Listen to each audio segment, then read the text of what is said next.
Got to talk jeans here. Levi Strauss beating estimates in its latest quarter. However, they're seeing a dip in operating income, and that's due to lower gross margins, higher expenses, and its net income, that's profits, also takes a fall. Looks like shares trading down. I was looking, this is the worst day that the stock is having in 6 months, and there you can see some of the figures on your screen.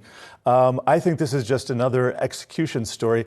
This is interesting because we're just starting the earnings season right now. And as it turns out, Levi, their earnings season ended on February 26th, whereas most of their peers are going to be reporting on results that ended March 31st. So they get in the mix a little bit earlier. There's going to be some outsized attention on this, but I don't see anything that's moving the needle for me in terms of apparel that I didn't already see before. Yeah, in terms of the kind of international segments that you look at here, or at least kind of segments by globe, the Americas was down, Europe was down as well. Both of those missing estimates ultimately, and that's what I should say and frame it as, rather, missing some of the estimates both in the Americas and Europe. And then you think about how the company is positioning itself going forward right now, and saying that, I think in some previous interviews, saying that skinny jeans are still going to hold on strong.